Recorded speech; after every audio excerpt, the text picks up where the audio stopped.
Welcome to Serious Coin, the podcast where we have rich conversations about wealth. I'm your host, Kelly Willis Green. For 500 years, London has been one of the great cities of the world and one of the choice places for the very rich to live and invest. But since 2014, while other cities have enjoyed skyrocketing real estate values, London has been in the doldrums. Hit by rising taxes, political uncertainty, Brexit, and more recently the pandemic, prices are down 20% from their 2014 peak. So could this be an ideal time to buy? A once-in-a-generation opportunity to buy low when so many other asset classes are inflated? I'm sure hoping so, because my husband and I bought a flat in London's Chelsea neighborhood, closing on it just 2 months before the pandemic began. Okay, so I've never claimed to be a great market timer. But for our purchase, we turned to my guest today, property consultant Caspar Walls. Caspar is a partner at Blackbrick, an independent buying agency that has transacted over £1 billion of prime central London real estate on behalf of a global clientele. And in this episode, Caspar gives us an overview of the London market today, the signs that the pendulum is swinging back in favor, the biggest bargains, the hottest locations, and what international buyers need to know when investing in London property. So if you love London, if you love real estate, or both, this episode is for you. I also think of the London property market often as like a pendulum, and it can swing, sometimes the momentum takes it too far. Certainly last year, if you look at 2020 was a year in which, the demand was obviously from people who were already based in the UK because travel was so restricted because of COVID. And the demand from those people who are already here were for houses rather than apartments, and houses with outside space, so a garden or a big terrace. Yeah.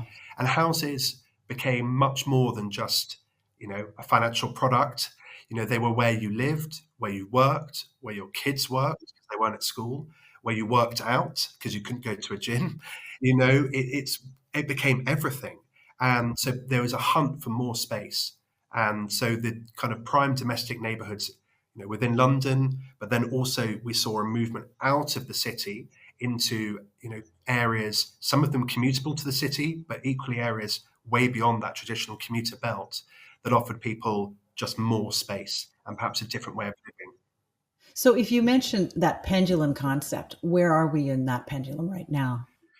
Well, I think this is where the buying opportunity comes in, because actually I think, of course, you get extreme kind of reactions when things like COVID happen, with people saying things like, the central London apartment without a balcony or a terrace or access to gardens, who will want those? Mm-hmm. And so the pendulum really swung away from those properties over the last 6 to 12 months, but it's beginning to come back.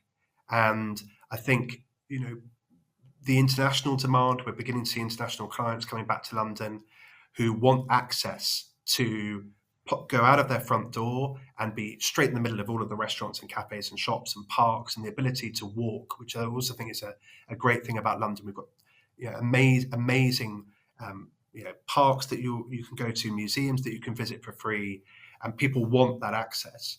And so actually I think that pendulum is still away from those properties, but it will come back. And we're beginning to see very low stock levels. So demand is outstripping supply, and we're beginning to see prices come up. And so I think, prime central London apartments, you're going to see in the next few years doing really, really well. Oh, that's good news to my ears. I mean, the other thing that I think has a big impact on London property, and certainly from the international buyers, is currency. Yes. And what we're seeing the impact of, and we saw just before COVID started, and we had the sort of certainty, we had the general election, the Conservatives have won, and we had finally Brexited. And whether or not people were pro or against Brexit, actually to have that certainty was really important. Beginning of 2020 was a very, very busy market, and obviously then it got very quiet with COVID. But meanwhile, the pound was incredibly weak against the dollar, and I know that lots of US dollar holding clients were buying when the pound was 120, 121, 122 to the dollar, and those dollars are beginning to come back into the market. And then that combined with extremely low interest rates. So, if you can borrow money here at the moment, you can borrow £1 million for about, 10 to 15,000 pounds a year in interest at the moment. So those are two of the big drivers in London at the moment. It's currency, and certainly people who've bought cheap pounds, allied to very cheap borrowing. Maybe we should talk then about prime central London, because it is a term that's thrown about, PCL. What neighborhoods specifically are we talking about? So probably the easiest way of looking at it is to take Kensington Gardens and Hyde Park, which sort of form a rectangle park in the middle of London, and it's the neighbourhoods that surround that park. So if you started in the east, you've got Mayfair, and then going round sort of clockwise from there, you go to Belgravia, and then Knightsbridge and Chelsea, South Kensington, Kensington, Holland Park, Notting Hill, and then I suppose almost a missing piece, maybe that's something we can talk about a bit later, Bayswater, and then on to Marylebone. And those are the traditional spots that you would say is a prime central London. Added to that are areas like St John's Wood and Regent's Park. You might say that's also part of it, but the traditional view of it is the areas immediately surrounding Hyde Park. Okay, so tell me then, based on those neighborhoods that you've just described, and based on the buyers that you're seeing today, who's buying where? So I would say that, probably in most areas you see some diversity. We don't have areas that you would say were distinctly, dominated by US buyers, for example, or dominated by, people from Europe. But in general terms, starting with where we began before in Mayfair. So Mayfair is a very international area. It's always had strong demand from all over the world, particularly buyers from India at the moment. You see a lot of Indian buyers in Mayfair, but equally you'll see a real international audience there. Belgravia is much more of a traditional area, traditionally very English, but equally because of the architecture there, attracts a lot of US buyers. You also, in times past, going through to Knightsbridge, did have a very Russian feel, probably a bit more of a Middle Eastern feel than it did when I was younger, which is a while ago. But Knightsbridge actually was very English, very English, and very popular for people who, English families who had second homes there and probably lived out in the countryside. That's not the case anymore. It's way more international, and certainly a lot of Middle Eastern buyers there. South Kensington has the biggest French school in London, situated in the middle of it. So South Kensington always had a very European feel, and still does to this day. There are parts of South Kensington that feel very French, especially those areas immediately outside the Lycée. Chelsea, again, I would always say is really still quite English. There are some very nice American people and Canadian people who've bought there, but still a very English feel. And certainly as you go deeper into Chelsea, away from Sloane Square, it's still a very English feel there. Holland Park and Notting Hill, quite American. Lots of bankers there, lots of hedge fund managers. That's been an extraordinary success story in terms of growth. I mean, buying in Notting Hill is one of the most difficult places to buy in London, without a shadow of a doubt. It's sort of, you get a bigger, wider house than you do in Chelsea, which attracts, and therefore probably in terms of sort of capital sums, higher, and therefore you tend to sort of see quite a successful finance-based family there. Bayswater is a kind of missing piece of prime central London. It, for a long while, has really lacked a high street. And one of the things that I encourage clients to think about is that, successful areas of London and successful areas of prime central London are often based around a successful high street. So Marylebone High Street, Marylebone High Street is just so popular because the landowning family who control that high street, which in itself seems like a really archaic idea, but we have big families who own swathes of London and control who goes into the retail in those particular areas. And the Portman family who own Marylebone High Street have done an amazing job in creating a really beautiful boutique high street with lots of lovely shops and restaurants and cafes, and not lots of, you know, real estate businesses that close at 6 o'clock and kind of kill your high street. Bayswater is probably the opposite of that. Bayswater is an area where you have no high street. And as a result of that, it's never grown into the successful neighborhood that it could be, because it borders the park. It's got great transport links, walkable into Marylebone and Mayfair. And what we will see now is there's a big redevelopment project happening on Queensway, which is their high street, and a redevelopment of our oldest department store, Whiteley's. A five-star hotel is going in there. We're going to see radical change in that part of London. So that'd be an up-and-coming area to watch then, and potential for investment. Absolutely. For the last few years, I've been saying to clients, if they're prepared to take a long-term view, then being in that patch around Queensway, it will be unrecognisable in 3 or 4 years. Right. And I think that's something that we didn't fully appreciate until we started getting serious about buying real estate, was that concept you mentioned of the concentration of land ownership. But I also wonder if that is what's led to the resilience of the retail, because as I understand it, these landlords are willing to subsidize some of the retail or commercial rents in order to maintain a vibrant neighborhood that allows them to keep the residential rents high or higher. Yeah, I mean, a good landlord is a great thing because they're taking a really long-term view. These are not people who are just owning single units on a high street necessarily. These are people who've got a history with these areas that may stretch back hundreds of years. And they're looking at it with a viewpoint of what is it going to be like for future generations who will step into their shoes and own this, land in hundreds of years' time. So they and they're also very wealthy. So they can take, when you have something like COVID, which is obviously so awful for so many people in business, if they've got the right tenant and it's somebody that they want in the mix within their particular neighborhood, then they're going to support them. And that's why, as we've come out, in sort of slightly post-COVID times in London, you're able to walk around areas like Chelsea or Marylebone High Street, and you would have really no idea that anything has ever happened, because predominantly all of the same retailers are there as they were at the very beginning of 2020 before all of this happened here. Yeah, it really allows them to curate, as you said, curate the high street and the surrounding areas. I just think it makes London so unique. If you'll remember, when we were buying, we had very specific search criteria. I think we could have wallpapered the entire powder room with the pages of specifications we gave you. But you were very kind not to point that out to us.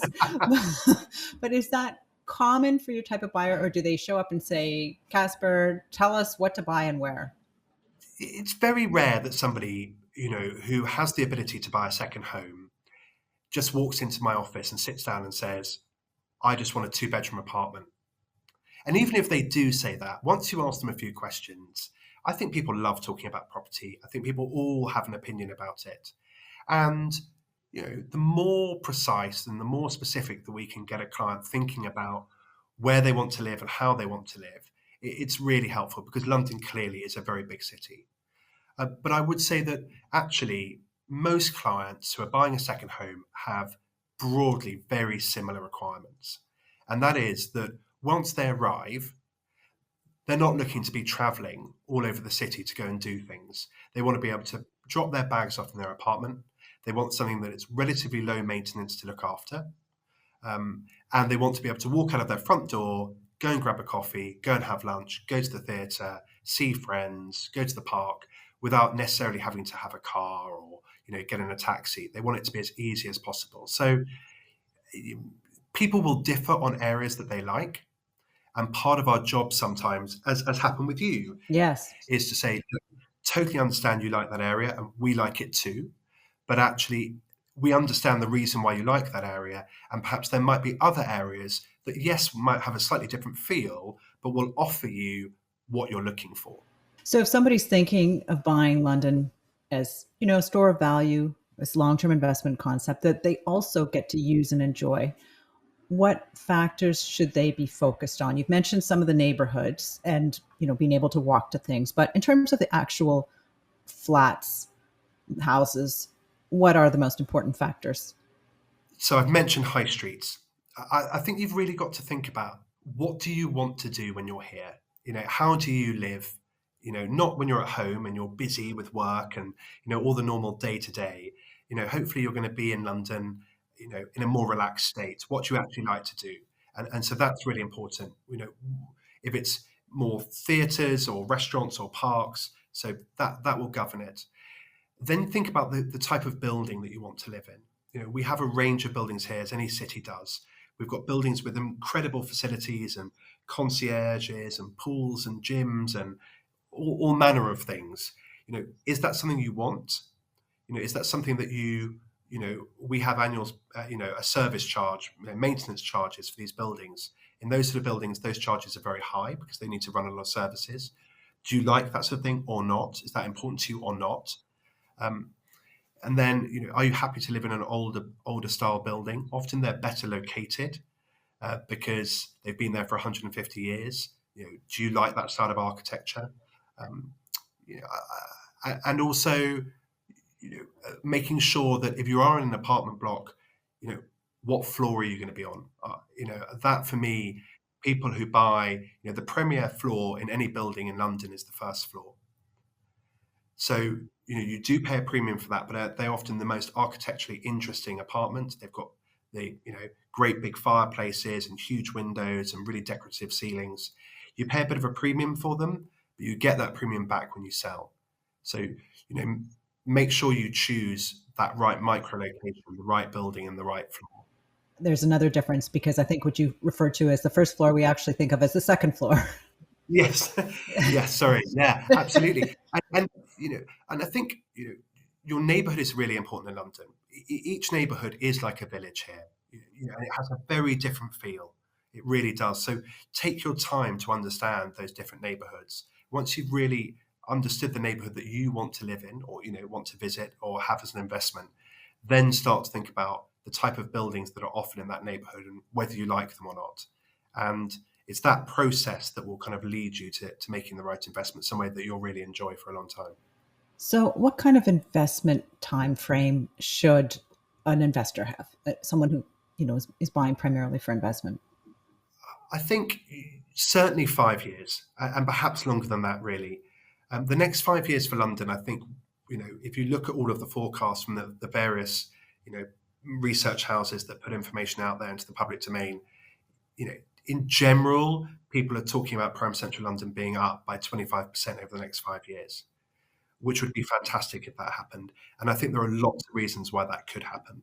So now is probably a very good time to buy. If you'd bought 7 years ago, you've seen a loss. But I think that we won't repeat Brexit again. I hope we don't have COVID again. And the number of tax changes that we went through during that period as well was extraordinary. But I think the next few years, I see a real bright future, especially in prime central London. So minimum 5, but like any investment, if you can hold on longer, then I think that's great. If you become serious about buying in London, you should know that the system is very different from how things are done, at least here in North America.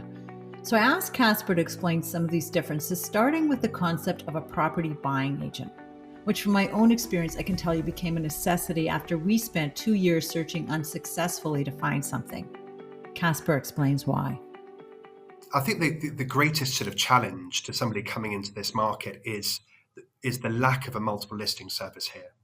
So there is no one central point where all of the properties that are available in London are openly listed. That just doesn't exist. So the way that the market traditionally works is that an owner of a property employs a selling agent, and he pays that selling agent a commission fee to sell the property. And each selling agent only has their book of stock that they have to sell. This makes it really challenging because as a buyer, even if you have got your area nailed down, you want to live in Chelsea, you've then got to contact all of the agents in that particular area. And there can be hundreds of selling agents in any given area to make sure that you're fully aware of what's available.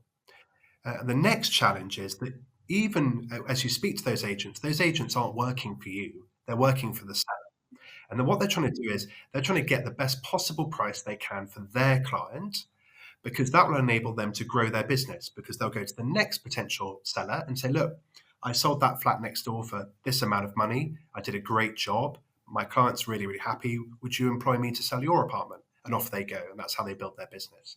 But that doesn't help you, the buyer, because you don't want to pay the most amount of money. You want to buy it at the fairest possible price that you can. And the last challenge is that as a result of what we've just discussed, we have a huge amount of property here that's sold what we call off market. And that term off market, the definition of that really varies. But what it's come to mean now, which is slightly different from when I started in the industry, what's come to mean now is properties that are not being marketed openly. So not on any kind of website or aggregator site. They're not being publicized at all. So that becomes difficult for you as a buyer, because unless you have a fantastic relationship with the selling agents in that particular neighborhood, you'll have no idea that that property is even available until it's sold. And even then, you may not know it's sold for 6 months afterwards, because that's when properties get listed on our kind of government transaction website called Land Registry. So as a buyer, you may not even know who all the agents are. The agents work for somebody else. There's no central place where all the properties are listed. So where do you go? And that's what a buying agent does. A buying agent comes in, represents you, the buyer. And if I take our situation as Blackbrick, we've been established for 15 years. We've bought well over £1 billion worth of property in central London. So we've got those relationships. And we also understand pricing. So we can say to you, look, this particular apartment, the agent is asking £1 million. But when we look at the data, which we have access to that you won't have access to, we think that's overpriced. We actually think this property is worth £900,000, and we're going to offer accordingly. Another important factor to understand is whether the property you're purchasing allows you to own the land or just the unit or both. I asked Caspar to explain these concepts of freehold and leasehold. Yes, so freehold refers to the land that a building sits on. So if it's a house, it will be freehold. However, if it's an apartment, and let's say in a particular building, just for argument's sake, there are 10 apartments in a building, each apartment can't own the freehold because there's only one freehold. So we have two broad situations for people buying apartments here.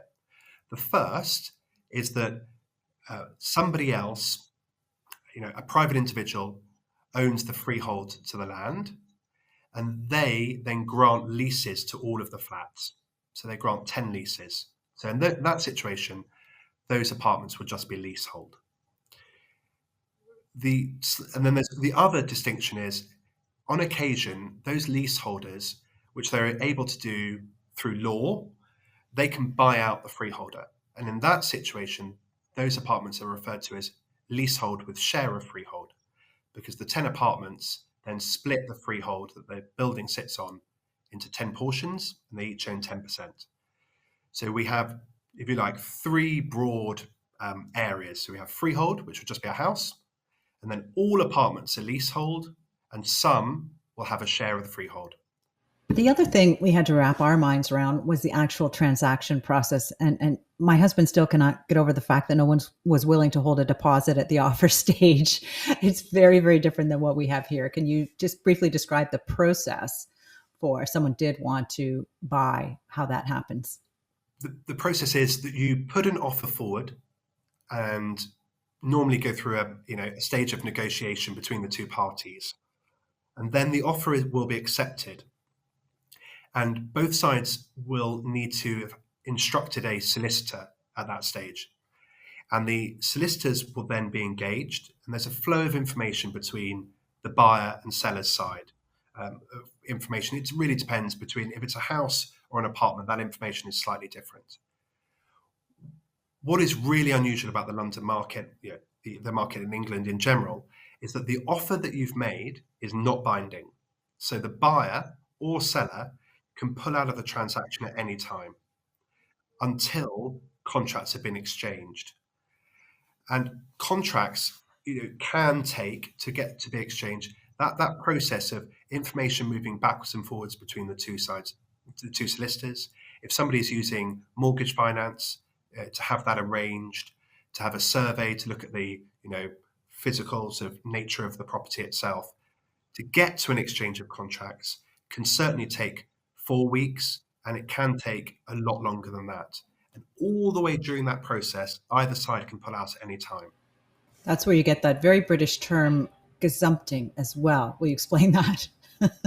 Gazumping is where the owner has accepted an offer, and then you're proceeding, the lawyers are in touch, you're moving forward, you're arranging your finance, and then another party, another buyer steps forward and offers more money, and the seller drops you and goes with the other side.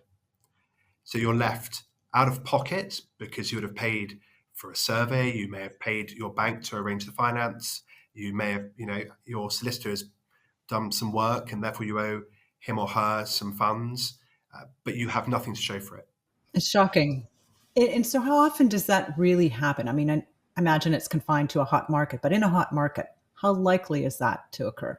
I think this is where a good buying agent really earns their money, by making sure that when the deal is put together, it's put together as tightly as possible, and that you're making everybody aware of what sort of reasonable timeframes are. So you put the transaction together really, really carefully so that you minimize the risk of people falling out during the process. And also, you really lean on those relationships you've got with the agents to make sure that that particular property is not being shown to anybody else, so that you can reduce the chance of it. But it does happen, and it does happen regularly to people. And it's hugely upsetting. If you're, it doesn't matter whether you're buying a family home to move in with your husband and your kids, or it's a second home in London because you live in Toronto. You put a lot of emotional energy into finding something. Absolutely. And you begin to think about it, redesigning it, how you're going to use it, having friends over, and then you get a call one day to say it's no longer yours. So I'm fortunate to say it's something that happens to us extremely rarely here, but in the wider market, it does happen to people, and it's a horrible situation when it does. Okay, and lastly, what are some of the really kind of headline deals that you've been working on recently, or what are some of the hot properties that have transacted recently? So for us, I've just secured an apartment for a client who moved over from Europe, and he very sensibly didn't know London at all. So very sensibly, he rented for a year, and we then spent a year looking. I bought him a most amazing penthouse apartment just sort of by St James's Park, with an incredible roof terrace, off market. We actually got in contact with the owner of the building, the original developer who built this beautiful building, so 5 or 6 years ago, had actually retained some key apartments. And I spoke to that particular person, and we were able to buy the penthouse in this particular building, which was incredible. And he just so incredibly happy. And his process of moving here with his wife, of getting to know London really, really well, renting, starting off with his first bank account here, and all of those first sort of baby steps of living in a city, to then buying something that he is going to do some work to, but will be just a brilliant, brilliant, brilliant project. Things like that. I love that whole process of being with a client. But outside of that, we've just bought a lovely house for a client in St John's Wood, again off market, something that is really, really rare. That's a very, very hot market at the moment, St John's Wood, because it offers big, wide houses with good gardens, very, very close to the centre of London. So with good communication, good schools, 2 good parks. So St John's Wood is a very, very difficult neighbourhood to buy in. So that, I mean, we're busy, which is lovely to report to you that there's lots of appetite for people wanting to use our service at the moment.